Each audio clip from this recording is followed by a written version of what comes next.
Hear these words from James chapter 5. Be patient, therefore, beloved, until the coming of the Lord. The farmer waits for the precious crop from the earth, being patient with it until it receives the early and late rains. You also must be patient. Strengthen your hearts, for the Lord is near. Now, James' people were struggling. They were worried and beginning to doubt the very goodness of God and that Jesus would ever return to usher in that final completion of God's reign of justice and righteousness.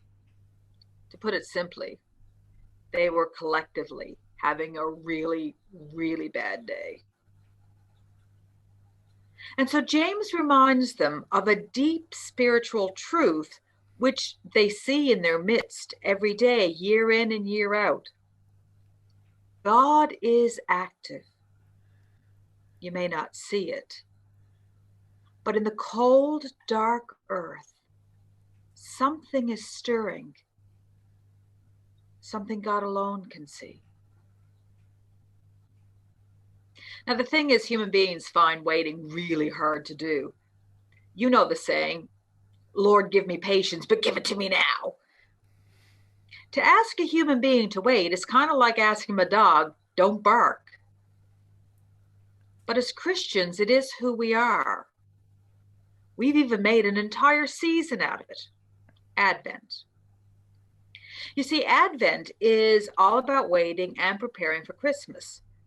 But Advent, on another level, also reminds us that our entire life is about watching and preparing for the final completion of God's reign, when we fully live in Jesus's way of love and of hope and of joy and of peace.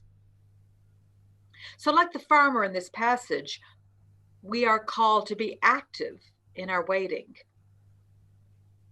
Now that came to me one cold, dark morning when I was waiting for the bus to Bristol.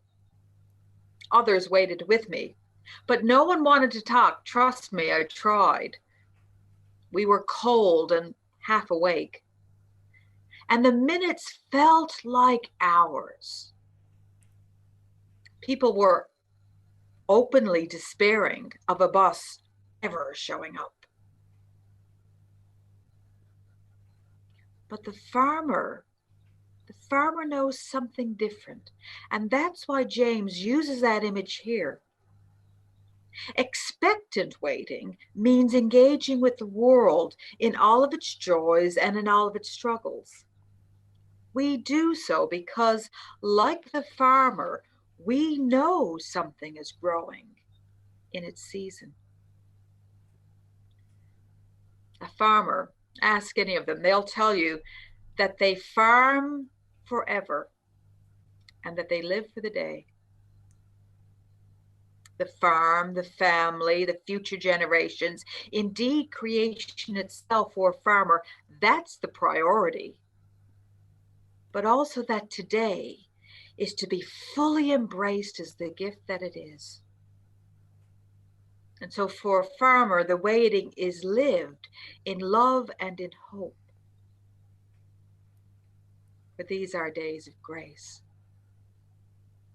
So what that means that, for example, if there are homeless people like Mary and Joseph, we offer rooms and inns, and we also challenge the injustices that make homelessness a reality in the first place. And then as we stood waiting for that bus, light entered the darkness.